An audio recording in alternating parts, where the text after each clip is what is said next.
Fanny Price is the heroine of Jane Austen's novel Mansfield Park. In one part of the story, Fanny left her wealthy adoptive family and was sent to go home and live with her birth family for a spell.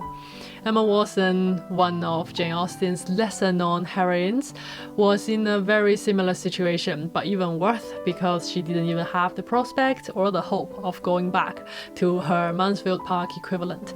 She was stuck in this parsonage with 3 unmarried sisters and a very muddy road. Hi, it's Nicole. Today's reading journal entry is the Watsons, Jane Austen's unfinished novel. I will give you a summary of the story and we'll look at some characters, especially Emma and her sisters. Emma was one of 4 sisters and 2 brothers from a country clergy family. She was adopted by her aunt and uncle when she was 5. She was the first object of hope and solicitude to an uncle who had formed her mind with the care of a parent, and of tenderness to an aunt whose amiable temper had delighted to give her every indulgence. And she was the life and spirit of a house where all had been comfort and elegance, and the expected heiress of an easy independence.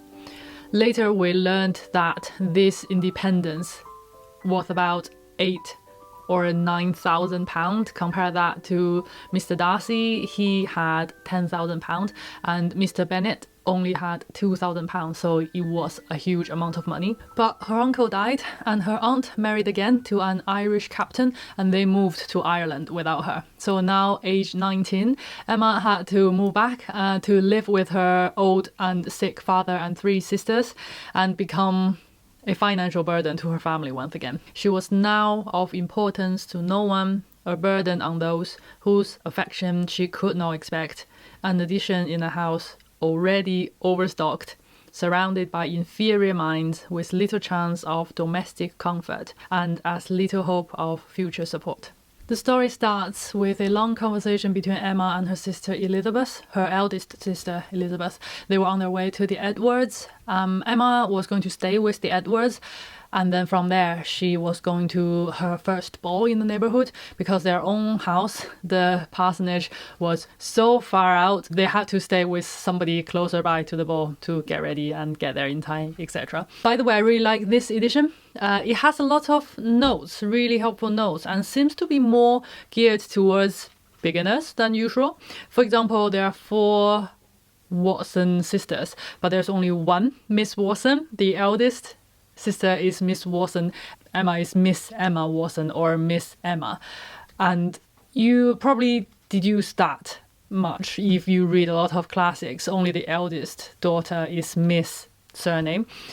Like in Vanity Fair, for example, Miss Pinkerton is Miss Pinkerton, Miss Jemima Pinkerton is always Miss Jemima Pinkerton.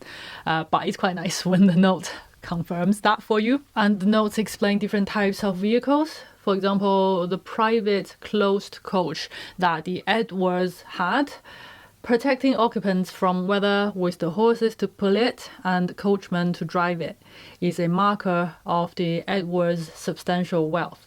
And the Watsons only had an old chair, and a chair is a modest 2-wheel mode of transport without springs, so no suspension, and therefore uncomfortable, open to the weather, drawn by a single horse and requiring no coachman.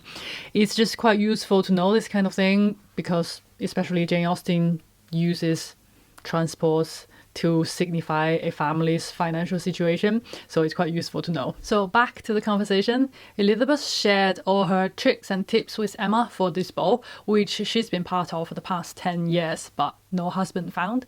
So a range of characters were introduced: the Edwards, Tom Musgrave, a great flirt who had a go with all 3 sisters already. Sister Penelope, treacherous, ruined Elizabeth's happiness once.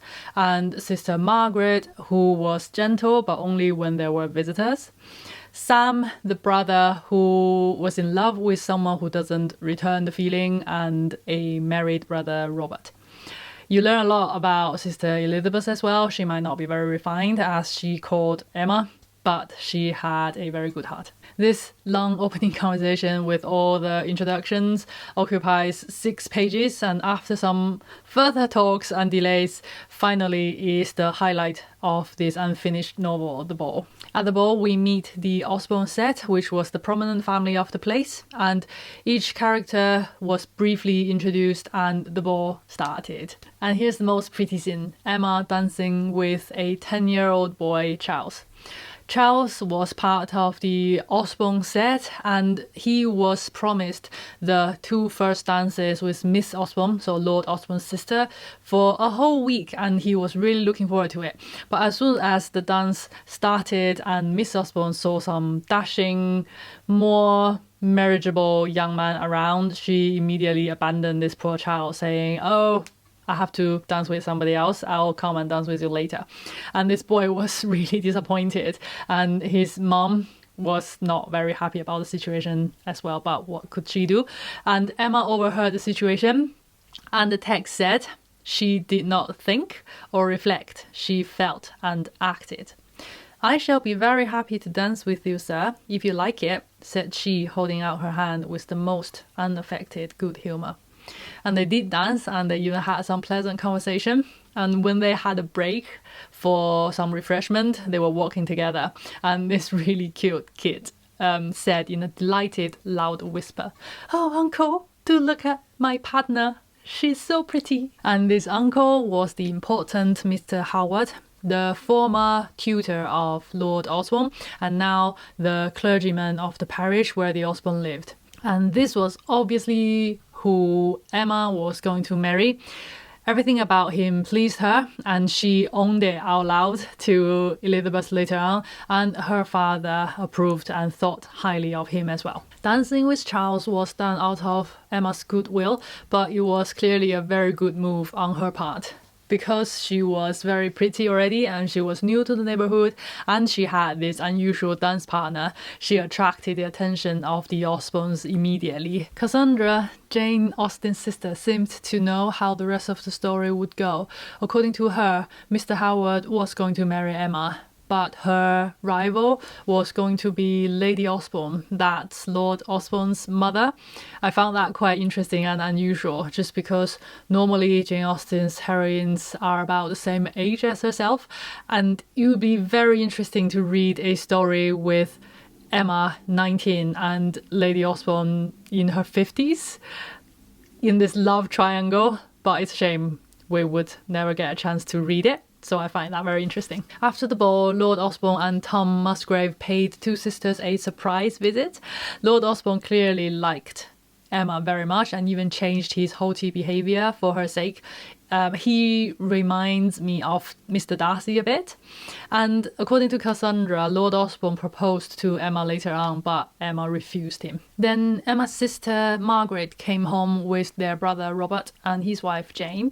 And all 3 people were not very pleasant, so unpleasant that Emma gave up their society altogether and sat with her sick father every evening.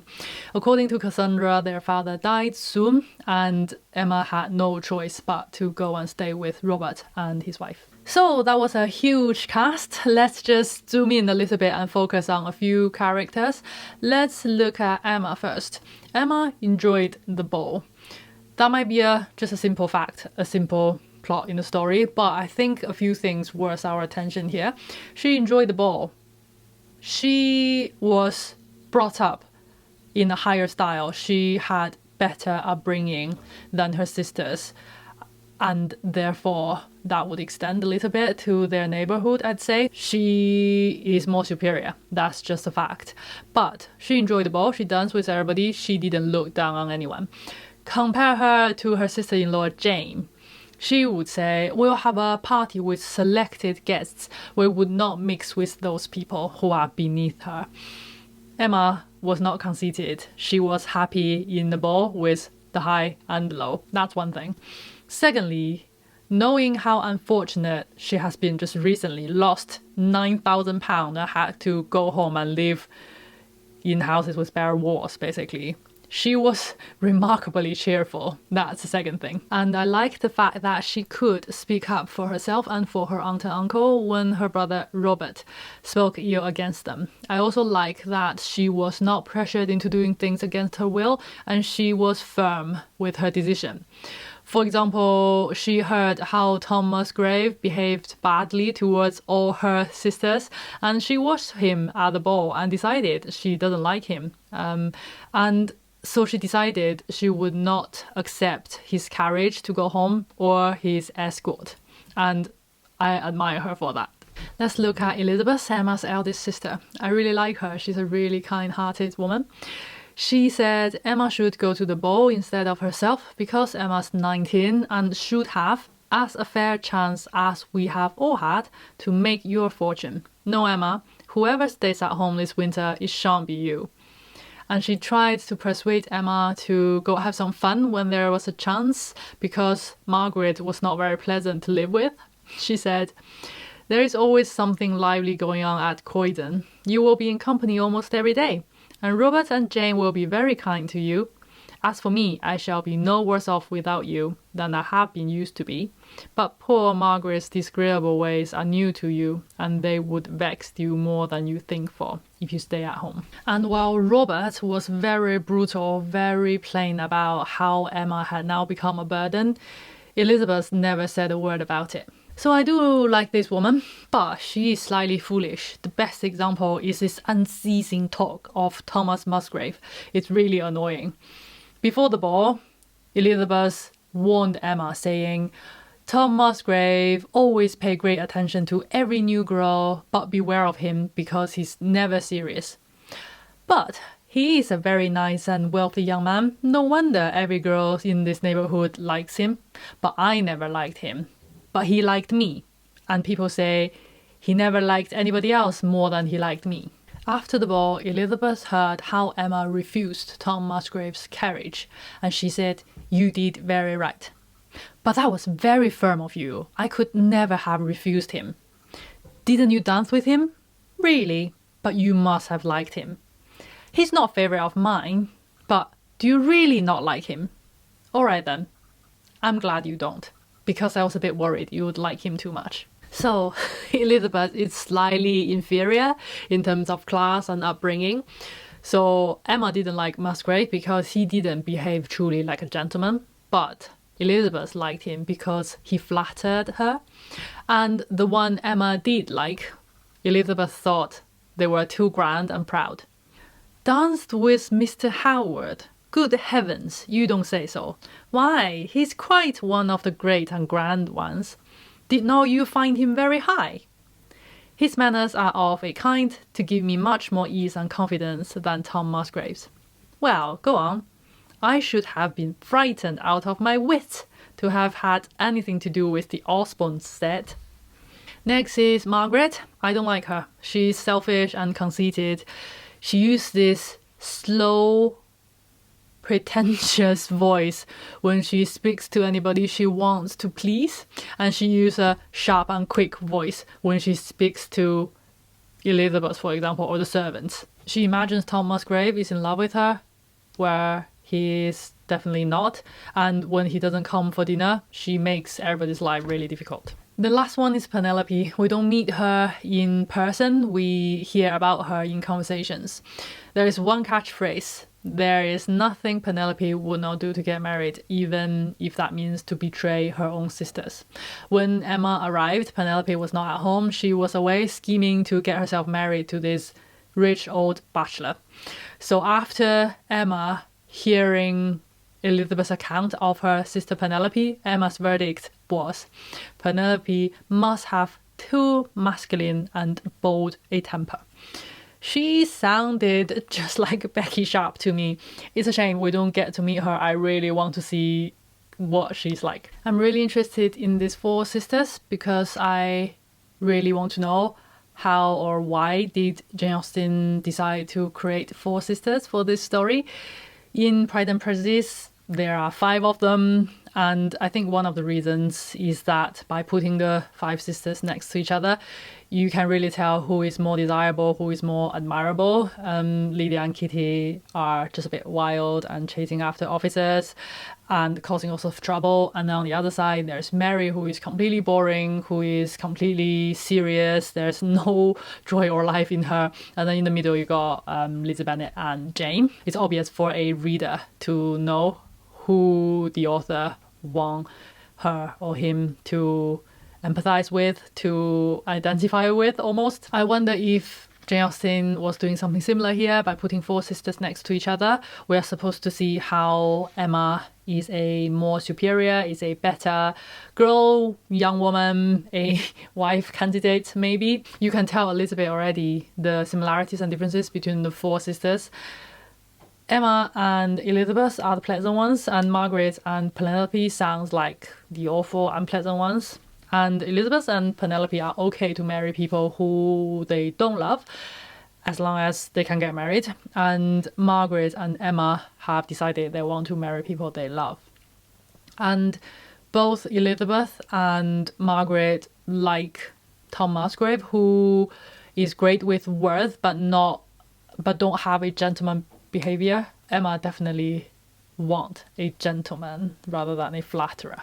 There are lots of other characters who might be very interesting. For example, I think brother Sam is going to be a really nice brother to Emma, but we never met him and we don't even know much about him. And this aunt who married an Irish captain, I hope, we will never know. I really think she would turn up later on with her new husband to prove everybody wrong, because everybody thought she made a terrible mistake. She squandered all her money and gave it to this Irish captain, which had a really bad stereotype at the time. I really want to see how Jane Austen turned that stereotype upside down. And again, Penelope, I really want to meet her. I really want to see a character like Becky Sharp in Jane Austen's novel. That would be great fun, I think. So I think that's all for today. We've talked a lot already. Thank you for watching. I'll see you in my next one.